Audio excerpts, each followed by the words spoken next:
नमस्कार दोस्तों, कैसे हैं आप लोग। ये क्वेश्चंस आप लोग प्रैक्टिस कर रहे हैं कि नहीं कर रहे हैं, है ना। You should be practicing it. Okay, now open your copy with me, take out your rough copies and और make a notebook of digital communication. ठीक है, इसके नोट्स और टाइटल्स बना लीजिए, इसके फॉर्मुलेज लिख लीजिए, ट्रिक्स लिख लीजिए, क्योंकि बार बार तो आप नहीं ऐसे करेंगे। A source produces binary data at the rate of 10 kbps. The binary symbols are represented as shown in the figure. C. ये आपका एक बाइनरी 1 है and this is your binary 0।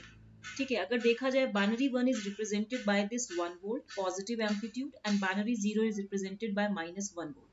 The source output is transmitted using two modulation schemes, namely BPSK and QPSK. Let B1, B2 be the bandwidth requirements of BPSK and QPSK, assuming that the bandwidth of the above rectangular pulses is 10 kHz. देखिए, ये जो rectangular pulses हैं, इनकी जो bandwidth है वो कितनी बताइए क्वेश्चन में। It is already given as 10 kHz. तो हमसे इन दोनों के बीच में रिलेशन पूछा जा रहा है। B1 is the bandwidth of BPSK and B2 is the bandwidth of QPSK. तो आप देखिए कि इस केस में ये जो BPSK की क्या कंडीशन होती है, that it transmits only 1 bit per symbol. ये 1 bit पर सिंबल ट्रांसमिट करता है and symbol rate is 1T baseband level पे। और QPSK क्या करता है कि it transmits 2 bits per symbol, ये एक सिंबल में 2 बिट्स ट्रांसमिट करता है। So due to reduced bandwidth, जो बैंडविड्थ ऑफ QPSK है दैट इज जो B2 है, it will be half of the bandwidth of BPSK।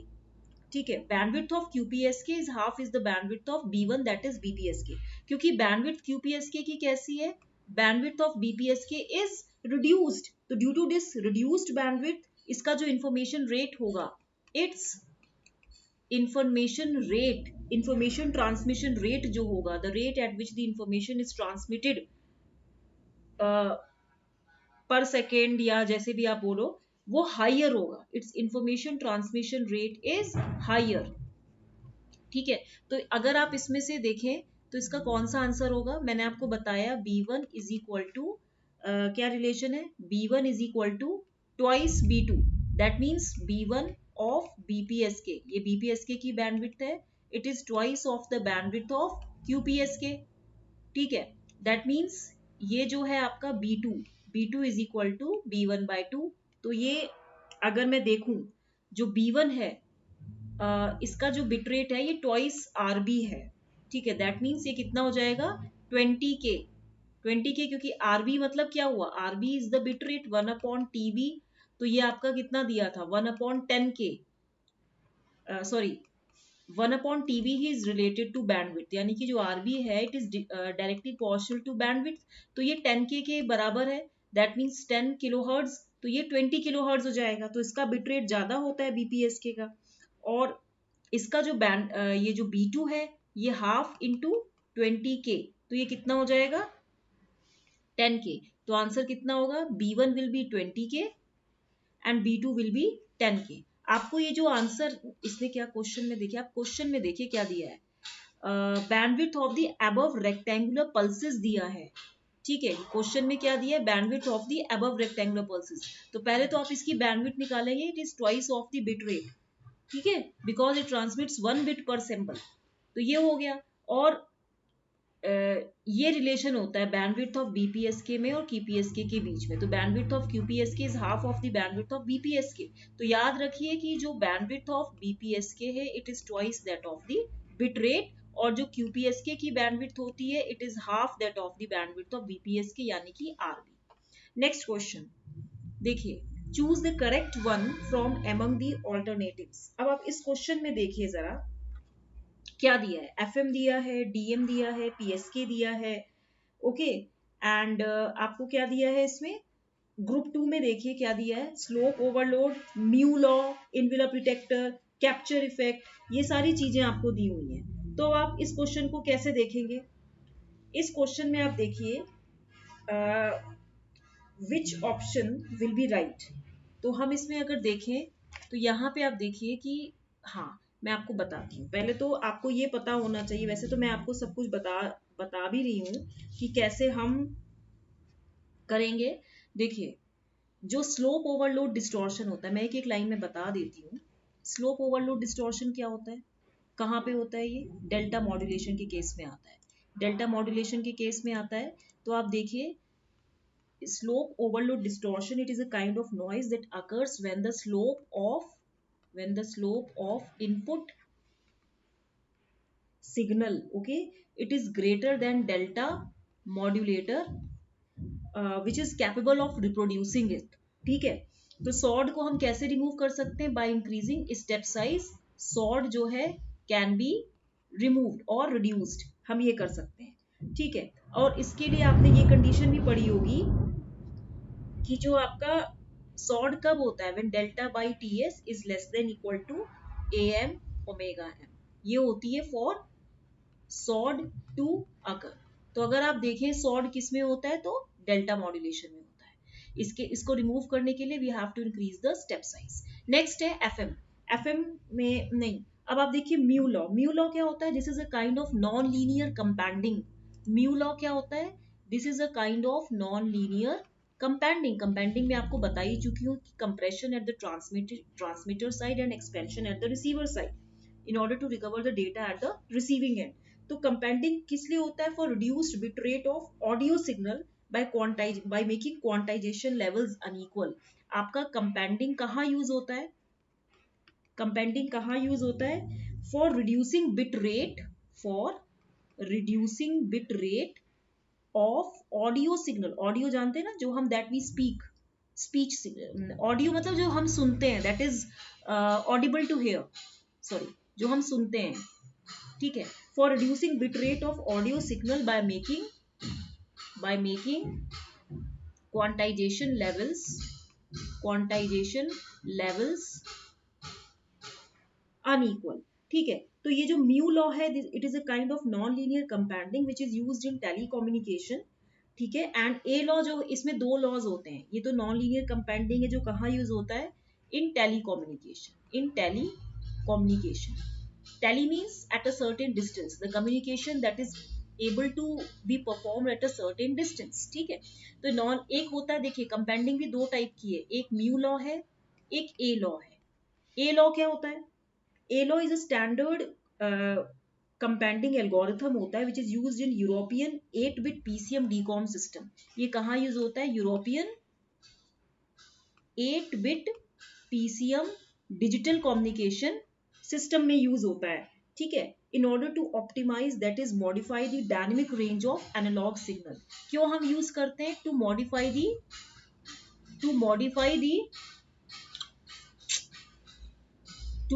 The dynamic range of input signal. DR मतलब dynamic range of input signal को modify करने के लिए हम ए लॉ यूज करते हैं। ठीक है, the dynamic range of input signal, और आप कह सकते हैं if the input signal is analog in nature, तो इसको डिजिटाइज करने के लिए यूज किया जाता है, फॉर डिजिटाइजिंग, क्योंकि पीसीएम में हम क्या करते हैं, डिजिटाइज ही करते हैं ना। तो यहाँ पे म्यू लॉ किस में आएगा, पीसीएम में आएगा। नेक्स्ट आप देखिए इनवेलप डिटेक्टर। इनवेलप डिटेक्टर जो होता है, it is use to demodulate a previous modulated signal by removing all its high frequency components of signal. मैंने आपको बताया भी था कि जो आपका इनवेलप डिटेक्टर होता है, ईडी, ठीक है, ये इसका सर्किट कैसा होता है, एक डायोड होती है, एक रेजिस्टेंस होता है, और ये सी होता है, ये लो पास फिल्टर के लिए होता है। ठीक है, तो मेनली एएम सिग्नल में यूज होता है at the detection side for demodulating the exact message signal in case of AM. तो ये किस में यूज होगा, अगर हम देखें इनवेलप डिटेक्टर, यहाँ तो मुझे नहीं लग रहा कोई यूज होगा। कैप्चर इफेक्ट क्या होता है, कैप्चर इफेक्ट जो होता है ये एफएम रिसेप्शन में यूज होता है। Capture effect is used in FM reception. It is a phenomenon which is used in FM reception in which only stronger of the two signals at or near same frequency or channel will be demodulated. जिसमें क्या होगा, कोई दो, in which stronger of two signals, which one is the stronger, at or nearly same frequency, जो कि same frequency पे कौन से दो सिग्नल्स में से स्ट्रॉन्गर है, और चैनल विल बी डिमॉड्यूलेटेड। ठीक है, और चैनल विल बी डिमॉड्यूलेटेड, अंडरस्टूड। तो यहाँ पे अगर आप देखिए तो ये जो कैप्चर इफेक्ट है ये एफएम में यूज होगा, तो यहाँ पे ये आ जाएगा। अब आप देखिए Hilbert transform, it is use in SSB SC generation में यूज होता है। ये इक्वेशन होती है ना, mt cos omega ct plus minus mht sin omega ct। Matched filter हमारा, एक मिनट, मैच फिल्टर कहाँ यूज होगा, एक मिनट, कहीं गलती हो रही है। मैच फिल्टर भी आपका वैसे तो देखिए अभी हम आंसर चेक करते हैं। फर्स्ट का एस है, ओके, फर्स्ट का एस है, तो ये दोनों ऑप्शंस तो गलत हो गए। फर्स्ट का एस है, उसके बाद अब देखिए डीएम, सेकंड का पी है, सेकंड का पी है तो यही ऑप्शन सही होगा, सेकंड का पी है। थर्ड का यू है, थर्ड पीएसके का, हाँ पीएसके में हम मैच्ड फिल्टर यूज करते हैं। पीएसके में पल्स बीपीएसके या इसको बाइनरी फेज शिफ्ट कहेंगे, कीइंग कहेंगे। मैच्ड फिल्टर क्या होता है, an optimum linear filter in order to maximize the signal to noise ratio in presence of AWGN। Matched filter में हम क्या करते हैं, एक इम्पल्स रिस्पॉन्स होता है which is equal to X conjugate capital T minus T in order to maximize the SNR. ठीक है, ये हम आगे पढ़ेंगे। तो इसका जो राइट आंसर होगा वो क्या होगा, it will come out to be C. Next question देखते हैं। 3 analogue signals having bandwidth this much are sampled at their respective Nyquist rates encoded with 12-bit words and TDM'd. The bit rate for the multiplex signal is C। इस question में आप देखिए, पहले तो आप ये देखिए F S is equal to twice F M होता है। अगर ये फॉर्मूला मैं अप्लाई करूं, क्योंकि थ्री एनालॉग, इसने ये नहीं पूछा है कि मिनिमम सैम्पलिंग रेट या नाइकिस्ट रेट क्या होगा, ये नहीं पूछा। इसने बोला they are sampled at their respective Nyquist rate, तो ये तो नाइकिस्ट रेट ही होता है ना।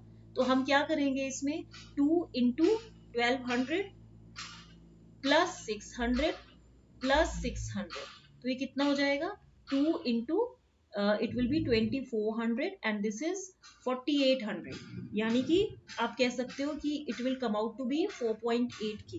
तो ये कितना हो जाएगा, जो इसने बिट रेट पूछा है। मल्टीप्लेक्स सिग्नल क्या होता है, multiplex means so many signals arriving at the input side and they have to be combined using the same channel so that they can be recovered and demodulate so that they can be reconstructed or recovered at their respective destinations।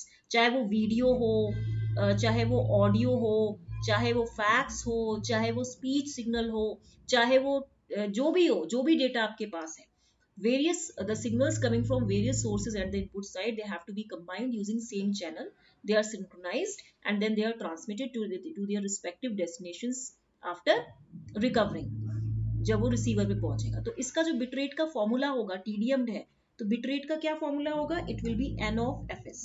अब n कितना दिया है, 12, सो this is your 12 और F S कितना दिया है, 4.8 की। अब आप इसको सॉल्व कीजिए, 12 8 जा 96, 9 कैरी, 12 4 जा 48, 48 plus 9 is how much, 57.6 kbps, तो ये हो जाएगा। ठीक है, नेक्स्ट क्वेश्चन देखिए। Refractive index of glass is 1.5। Questions बड़े इंटरेस्टिंग है। Find the wavelength of a beam of light with frequency. अब देखिए रिफ्रैक्टिव इंडेक्स क्या है, eta is equal to C by mu, that is the speed of light in vacuum और speed of light in the air divided by the speed of light in any medium. तो यहाँ पे अगर आप देखें तो ये जो सी है, this is equal to eta into view, या ये रिलेशन है। लेकिन एक और रिलेशन होता है, v is equal to f lambda, होता है ना। यहाँ पे मैं v की जगह c लिख देती हूँ, f की जगह n लिख देती हूँ और लेमडा लिख देती हूँ। ठीक है, n इज ऑल्सो फ्रीक्वेंसी, ये वैक्यूम के केस में है, this is in case of vacuum और सिंपली एयर। तो लेमडा कैसे आएगा, lambda is equal to c by n। ठीक है, तो आप देखिए ये वैल्यू जो यहाँ आएगी 3 इंटू 10 टू द पावर 8, आप इसको n को f भी लिख सकते हैं, दिस इज सिंपली f, आप इसको f ही लिख दीजिए। f कितना दिया, 10 टू द पावर 14, तो ये कैंसिल होके कितना हो जाएगा, 3 इंटू 10 टू द पावर -6। तो लेमडा जी ग्लास में ये पूछ रहा है, assuming velocity of light in this much find the refractive index of glass दिया है, तो दैट मीन्स ग्लास में क्या होगा, लेमडा जी कितना निकालेंगे आप, लेमडा बाय म्यू, क्योंकि आपने पढ़ा है ना कि in any medium lambda g is equal to lambda naught by under root epsilon r होता है। तो ये तो अंडर रूट एप्सिलॉन आर है and this under root epsilon r is directly proportional to refractive index. तो यहाँ पे आप देखिए ये रिफ्रैक्टिव इंडेक्स है। ठीक है, ये जो मैंने आपको फॉर्मूला बताया है रिफ्रैक्टिव इंडेक्स का था, so this is equal to lambda कितना दिया है 3 × 10⁻⁻⁶ और refractive index is how much, it is 1.5। तो ये कितना हो जाएगा 2 × 10⁻⁻⁶, दैट मीन्स 2 माइक्रोमीटर। सॉरी ये गलत है, ये 2 माइक्रोमीटर। नेक्स्ट है, अब ये क्वेश्चन देखिए कौन सा क्वेश्चन है, रुकिए फोर्थ क्वेश्चन है ना, ये फिफ्थ क्वेश्चन होगा। सी, a signal as shown in the figure is applied to a matched filter, which of the following does represent the output of this matched filter? Matched filter में आप देखिए, this is your input xt। Matched filter में क्या होता है, जैसे ये जो ये मैच्ड फिल्टर होता है, अगर मैं बोलूं कि इसका इम्पल्स रिस्पॉन्स ht है, so this is equal to x conjugate capital T minus t, ये आपको याद रखना पड़ेगा। अब आप देखिए इसमें जो x माइनस टी अगर मैं निकालूंगी तो वो कैसे आएगा, नेगेटिव साइड शिफ्ट होगा, तो ये कैसे हो जाएगा, ये होगा आपका कुछ इस तरीके से, ऐसे होगा ना, ये it will be like this only. तो आप इसमें देखिए कि ये आपका 1 हो गया, ये -1 हो गया, ठीक है, यहाँ पे आपका x माइनस टी हो गया और ये भी t हो गया। अब आप इसमें देखिए ये -1 हो गया, ये -2 हो गया। अब आप क्या करेंगे, x t माइनस टी निकालेंगे, इसको शिफ्ट करेंगे प्लस t यूनिट्स से, तो कैसे निकलेगा ये आपका कुछ आएगा ऐसे, ये इधर शिफ्ट हो जाएगा, तो ये कुछ ऐसे आएगा। तो ये आपने निकाला, तो ये हो जाएगा 0 +1 एंड +2, तो ये t हो गया, तो this will be your x capital T minus T, यही होगा ना। उसके बाद अब आप निकालेंगे x conjugate capital T minus T, तो ये क्या हो जाएगा, कंजुगेट में क्या हो जाता है, मिरर इमेज मतलब रिवर्स हो जाती है ना वो, तो ये कैसे हो जाएगा, ये इस तरीके से हो जाएगा, ये ऐसे आएगा और ये ऐसे होगा, तो ये -1 0 और ये +1 हो जाएगा, ठीक है। तो यहाँ पे ये जो आएगा, this is the impulse response of matched filter, ये बहुत इंपॉर्टेंट पैरामीटर है इम्पल्स रिस्पॉन्स, ठीक है। अब आप देखिए हमें yt निकालना है, तो yt क्या हो जाएगा, yt will be xt convolution ht। तो xt कितना दिया है आपको, xt इज दिस, ये xt है, एंड कन्वोल्यूशन दिया है, तो ht कितना दिया है, ये दिया।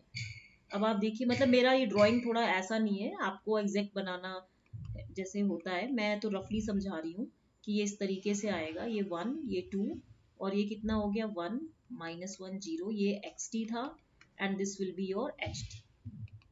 अब जब आप इन दोनों को मल्टीप्लाई करेंगे तो क्या आएगा, it will be a triangular, कैसे आएगा, इट विल बी, ये देखिए यहाँ पे जहाँ कुछ नहीं है, यहाँ पे एक पार्ट आएगा, फिर यहाँ पे एक पार्ट आएगा, है ना, फिर यहाँ पे एक पार्ट आएगा, इस तरीके से ट्राइंगुलर फंक्शन होगा, ठीक है।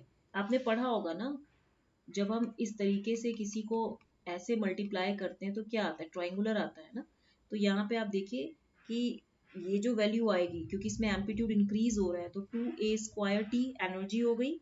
यहाँ पे कितना आएगा, ये -1 था, तो ये वाला जो पार्ट होगा, ये वाला पार्ट ये होगा -a² t, और ये जो पॉइंट है आपका, ये 2 है, ये 1 है और ये 3 है, तो ये जो आपका a² t है, this is the amplitude of the signal, तो ये 2 × 1 दैट इज 2 टाइम पीरियड है आपका। तो जब आप ये निकाल लोगे तो ये yt आया, तो आपका जो राइट आंसर आएगा वो कुछ इस तरीके से आएगा। आप थोड़ा सा ना दोनों को मल्टीप्लाई करके देखो तो ये इस तरीके से आएगा। Next question, the minimum sampling frequency, ये कौन सा है भैया, ये फिफ्थ क्वेश्चन है, तो आई एम सॉरी ये क्वेश्चन की गड़बड़ी हो गई। चलिए मैं इसको फिफ्थ का सेकंड पार्ट, ये सिक्स्थ क्वेश्चन होगा, ये सिक्स्थ क्वेश्चन होगा ना, चलिए सिक्स्थ मान लिया। The minimum sampling frequency in the samples per second required to reconstruct the following signal from its samples without distortion is C।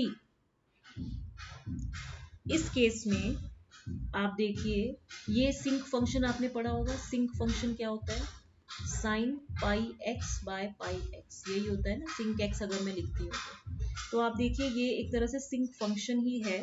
तो मैं इसको जो fs आएगा, इसने बोला है सैम्पलिंग फ्रीक्वेंसी, सिंक क्यूब है और ये सिंक स्क्वायर है, तो हम इसमें क्या करेंगे, हम इसमें जो हाई पावर है ये वो लेंगे, तो ये हो जाएगा fs is equal to twice fm into 3, क्योंकि फ्रीक्वेंसी तो नियर अबाउट सेम ही है 1000, तो ये कितना हो जाएगा, आप थोड़ा सा अपना रिवाइज भी कीजिए, 2 × 1000 इंटू 3, तो ये कितना हो जाएगा 6000, तो दैट मीन 6 × 10, नेक्स्ट क्वेश्चन है the minimum step size required for a delta modulator operating at 32K samples per second to track the signal.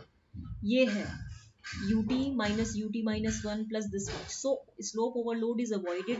देखिए in order to avoid slope overload distortion condition क्या होती है that this step size per unit sampling time interval should be greater than equal to the slope of the input signal। यही होता है ना। तो आप इसमें देखिए डेल्टा है, यहाँ पे आपने दिया it is operating at 32K samples per second. तो यानी कि ये क्या है आपका f S is equal to 1/TS is equal to 32K। ये क्वेश्चन जो मैं करा रही हूँ ना, इसकी आप रट लीजिए, ये क्वेश्चन घुमा फिरा के आने वाले हैं। जब भी कोरोना खत्म होगा, मैं आपको बता रही हूँ, ये आप अलग से बुक से खोल खोल के इंसान पागल हो जाता है। मैंने ऐसी ही पढ़ाई करी थी, ये सारे लगा चुकी हूँ मैं। नेट का एग्जाम क्वालिफाई करने से पहले 6 महीना में यही सारा बैठ के इसको स्टडी किया है, इसके नोट्स बनाए हैं प्रॉपर, इसकी ट्रिक्स देखी है, फॉर्मुलेज करे, इसीलिए मैं आपको पढ़ा रही हूँ।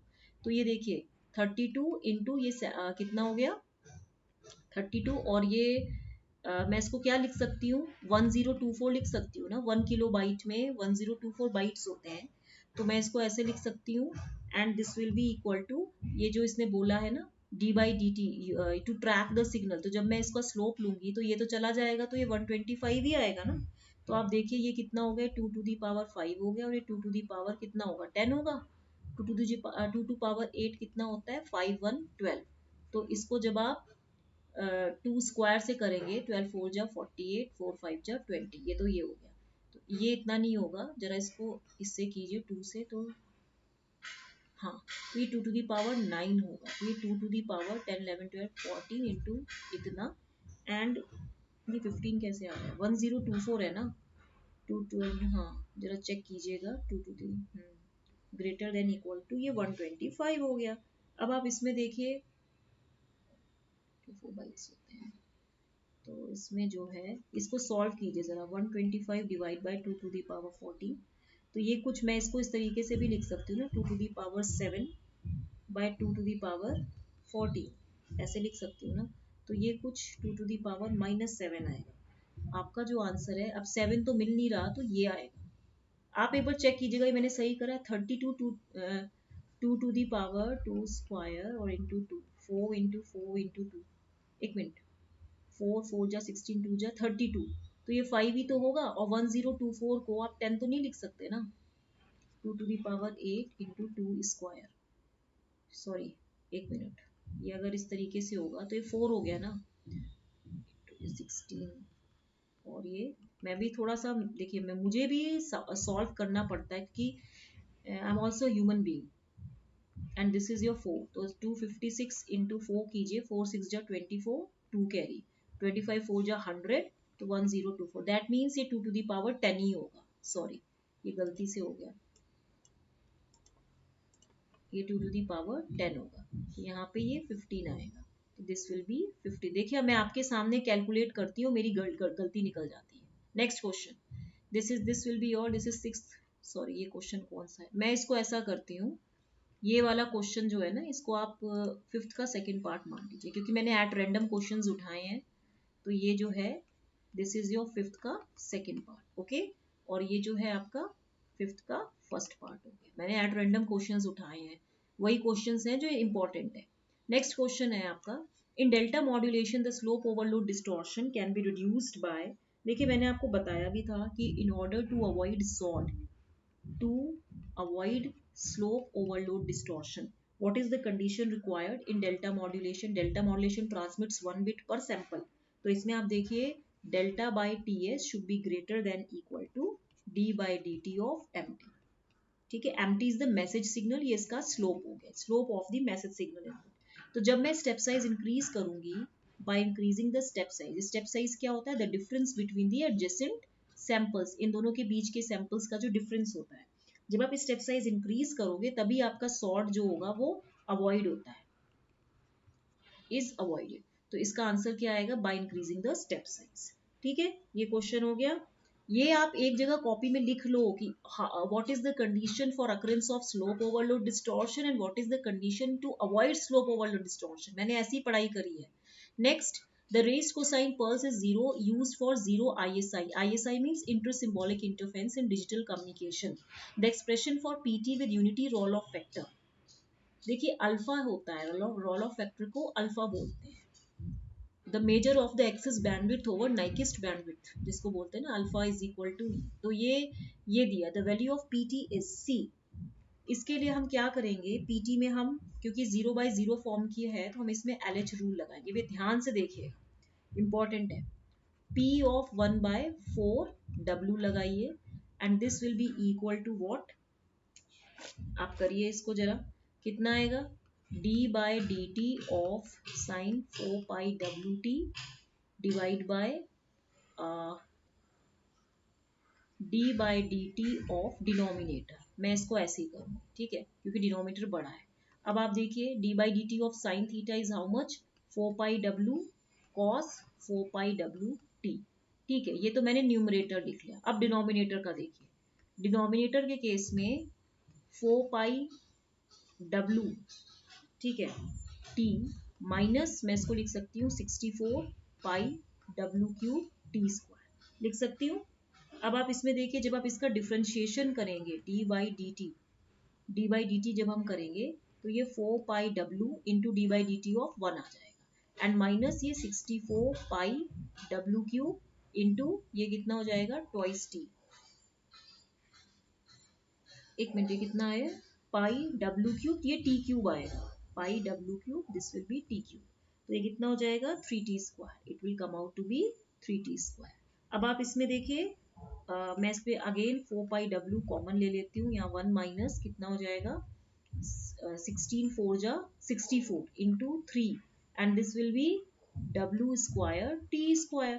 अब ये दोनों वैल्यूज को मैं इस इक्वेशन 1 में रख देती हूँ. Putting down the values of numerator and denominator in equation 1. तो मेरे पास कितना आएगा, 4πw cos 4πwt divided by 4πw of 1 minus 48w²t. हमें इसकी वैल्यूज निकालनी है. Just try to understand the question. अब हम p एट 1/4w, जब हम t की वैल्यू 1/4w रखेंगे तो क्या आएगा बताइए, cos 4πw into 1/4w divide by ये कितना हो जाएगा 1 माइनस 48w² इंटू 1/16w². ये कैंसिल हो जाएगा, ये 16 ये 4 जा 48 हो जाएगा, सॉरी 16 3 जा 48. तो ये कितना हो जाएगा बताइए, ये हो जाएगा cos pi divide by how much will it come out to be, it will be 1 minus 3. तो ये हो जाएगा cos 2π is 1, cos pi is -1, this is इतना, दिस इज 0.5. तो आंसर कितना हो गया 0.5. रेज कोसाइन फिल्टर हम नेक्स्ट किसी क्वेश्चन में डिस्कस करेंगे क्योंकि numerical point of view. Question क्या दिया है, the expression for p t is a signal with unity roll of factor. आपने पढ़ा होगा नाइकिस्ट बैंडविड्थ. नाइकिस्ट बैंडविड्थ होती है 1/2 b0. आपने फॉर्मूला भी पढ़ा होगा, bt is equal to 1 plus alpha of T b. Check कीजिएगा, यही फॉर्मूला होता है डिजिटल ISI ट्रांसमिशन में, डिजिटल ट्रांसमिशन में. ठीक है, तो ये देखिएगा, roll of factor it is a measure of the Nyquist bandwidth over excess bandwidth. It is a ratio of the fractional bandwidth by theoretical bandwidth. तो ये हम बाद में डिस्कस करेंगे, कोई क्वेश्चन आएगा तो. अभी क्योंकि न्यूमेरिकल है तो पहले आप न्यूमेरिकल देखिए कि इसमें आपको वैल्यू ऑफ पीटी निकालना है. तो देखिए ये क्वेश्चन गेट में आया है और ये क्वेश्चन डीआरडीओ में आया है. ठीक है, तो ये करिएगा.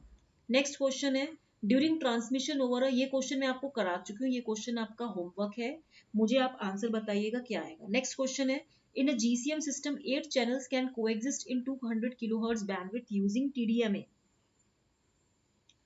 ठीक है, तो ये पूछ रहा है कि अ GSM based cellular operator is allocated okay 5 megahertz bandwidth and इसमें क्या बोला है इसने, assuming a frequency reuse factor of 1/5, okay, frequency reuse factor, that is a 5 cell repeat pattern, the maximum number of simultaneous channels that can exist in one cell is C. इस question में आप देखिए, पहली बात तो GSM क्या होता है, global system for mobile communication. ये क्या होता है, it is developed by ETSI. ये किसने डेवलप किया था, यूरोपियन टेलीकम्युनिकेशन ETSI ने किया था, टेलीकम्युनिकेशन सर्विस, ठीक है। And in order to describe the protocols, in order to describe protocols for 2G, for 2G digital cellular network usage, 2G digital cellular network usage by mobile devices, by mobile devices. ये mobile communication से पूछा गया है. GSM, it is developed by, it is a European telecommunication, it is a standard developed by ETSI to describe the protocols for 2G digital cellular network usage by mobile devices like mobile phones and tablets. इसके through ये basically digital cellular technology है, 2G है. इसमें हम UMTS, IS30, IS95 ये सब use करते हैं, ठीक है. अब आप इसमें देखिए क्वेश्चन में क्या पूछा है कि, और TDMA का नाम दिया. TDMA क्या है? Multiple access technique. It is a channel access medium to allow many users to share the same channel frequency by dividing the signal into different time slots. TDMA का मतलब क्या होता है कि जहां पे हम सेम फ्रीक्वेंसी यूज करते हैं but each and every user is allocated the same frequency but in different time slots, जैसे T1, T2, उसी में इसको करना होता है. TDMA सैटेलाइट कम्युनिकेशन में भी तो यूज होता है. अब आपको एलोकेटेड बैंडविड्थ कितनी दी है? Let me change the marker. What is the allocated bandwidth? Allocated bandwidth आपको दिया हुआ है. It is how much? It is 5 megahertz. Allocated bandwidth देखिए ये दिया हुआ है ना आपको. उसके बाद आप देखिए इसमें frequency reuse factor जो दिया है, मैं इसको लिखती हूँ frequency reuse factor, that is capital N लेती हूँ, ये 1/5 है. ओके. अब इसमें आप देखिए bandwidth allocated for one cell, आपने पढ़ा हेक्सागोनल होता है, यहाँ पे ये क्या कह रहा है, यहाँ पे इसने 5 सेल रिपीट पैटर्न लिया, इस तरह की 5 सेल्स हैं ऐसे ऐसे, ठीक है. The maximum number of simultaneous channels that can exist in one cell is, see यहाँ पे bandwidth allocated for one cell ये है B इंटू एन हो जाएगा, B इंटू एन हो जाएगा. तो बैंडविड्थ कितनी हो गई आपकी? ये हो गई 5 मेगाहर्ट्ज और ये 1/5 हो गया, तो ये 1 आ गया, 1 मेगाहर्ट्ज. तो नंबर ऑफ साइमल्टेनियस चैनल्स कैसे निकालेंगे? नंबर ऑफ साइमल्टेनियस चैनल्स कैसे निकालेंगे? It will be bandwidth allocated for one cell divided by, आप देखिए इसमें कितना आएगा, एंड डिवाइडेड बाय ये कितना है, GSM 8 channels can coexist in 200 kilohertz bandwidth. मतलब ये जो 200 किलोहर्ट्ज की बैंडविड्थ थी, टोटल बैंडविड्थ थी, उससे आप डिवाइड कर दोगे एंड इनटू 8. क्या बोला है इसने?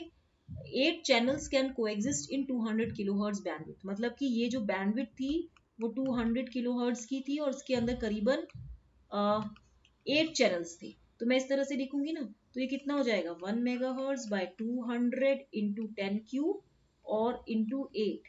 तो यहाँ पे 8 2 जा 16, 8 5 जा 40, तो ये 10 to the power 6 by 10 cube into 1/25. तो ये कैंसिल होके कितना हो जाएगा, डिवाइडेड बाय 25, 25 4 जा 100, तो ये 40 या अराउंड 40 आ रहा है. ये क्वेश्चन गेट में आया, जब मैं पढ़ाती थी तब के गेट के क्वेश्चन में आया था. नेक्स्ट क्वेश्चन है, ये DRDO में भी आया है.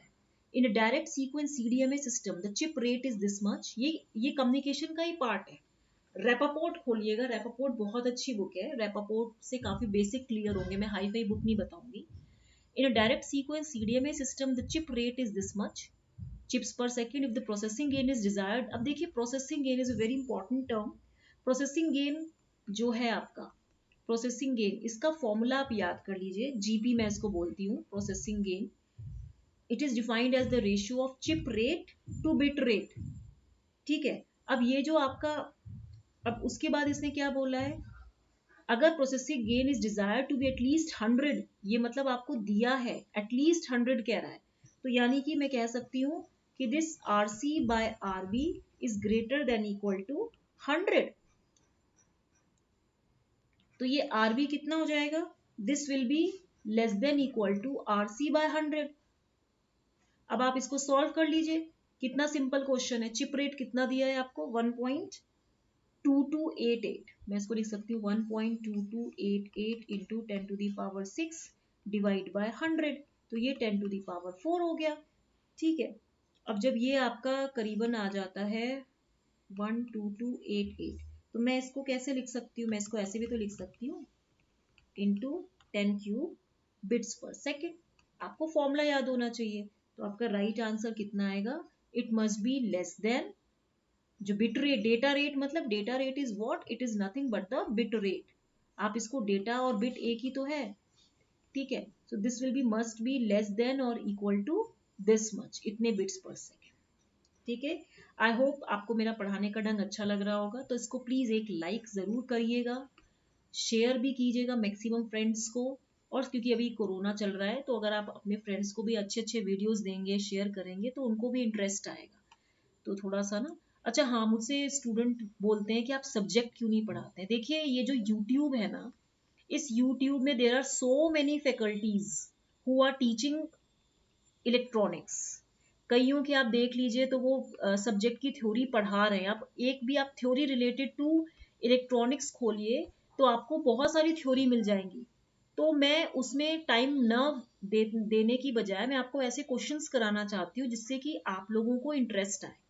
क्योंकि थ्योरी आपकी बुक में भी है, you all have your theory in your books. आप सबके पास बुक्स होंगी, आप बुक से थ्योरी देख सकते हो। और थ्योरी से रिलेटेड आप, मुझे फालतू में मुझे लगता है जैसे टाइम वेस्टेज, क्योंकि थ्योरी ऑलरेडी बहुत सारे लोग काफी सालों से यूट्यूब पे पढ़ा रहे हैं, उनके अपने ऐप्स हैं। तो वो सब पढ़ाने से अच्छा बच्चे न्यूमेरिकल्स में गलती करते हैं, और इस तरह के क्वेश्चंस बच्चों को चाहिए। ये मुझे इस तरह के क्वेश्चंस चाहिए थे when I was preparing for NET exam और any other competitive exam. I was highly searching for these kind of mock test. मैं इस तरह के एमसीक्यू सर्च करती थी कि मुझे 15-20 मिनट के मुझे मिल जाए और 10-15 क्वेश्चन मिल जाए, तो मुझे बुक ही ना, नोट्स ही ना बनाना पड़े। क्योंकि बुक खोलना मेरी, it is not an easy thing. Book में बहुत कुछ पढ़ना पड़ता है। Theory you all have with you, available है इन बुक्स एंड आपके यूट्यूब में है, आप यूट्यूब में रेफर कीजिए। क्योंकि टाइम वेस्टेज है, मैं वही थ्योरी पढ़ाऊँ, शुरू से पढ़ाऊँ, पीसीएम क्या है, एएम क्या है, एफएम क्या है, पीएम क्या है, वो सब आप पढ़ चुके हो। क्यों टाइम वेस्ट करना, अच्छे क्वेश्चंस करो जिससे कि आपको भी इंटरेस्ट है। थ्योरी आप बहुत इंटेलिजेंट हो आप सब लोग, और आपको पता है कि क्या आता है क्या नहीं होता। मेन चीज हम गड़बड़ करते हैं न्यूमेरिकल्स में, क्योंकि मैंने न्यूमेरिकल से बहुत गलतियां करी हैं। ठीक है, तो मैं अपने स्टूडेंट्स को क्वालिटेटिव कंटेंट देना चाहती हूँ। तो देखिए, मैं इतना टाइम दे रही हूँ, ये पढ़ाने से पहले मैं पढ़ती हूँ, तब जाके आपको सॉल्व करती हूँ। ठीक है, तो थ्योरी के लिए मुझे लगता है कि you better refer to the books, your standard books. और जो भी आप यूट्यूब पे अगर आप थ्योरी भी टाइप करोगे, तो बहुत सारे लोग थ्योरी पढ़ा रहे हैं, तो मुझे उसमें इन्वॉल्व नहीं होना है, क्योंकि सबको आता ही है। क्यों उसमें इतना मैं टाइम दूं, जब मुझे पता है कि इस तरह के क्वेश्चंस कॉम्पिटिटिव में आते ही आते हैं। थ्योरी फिर चलो शुरू से थ्योरी पढ़ाओ, थ्योरी में बच्चों को इतना इंटरेस्ट भी नहीं आता, बच्चों को ऐसे क्वेश्चंस करने को चाहिए। ठीक है, तो till then, goodbye and take care. इसको लाइक करना मत भूलिएगा, फ्री ऑफ कॉस्ट है। Okay, thank you.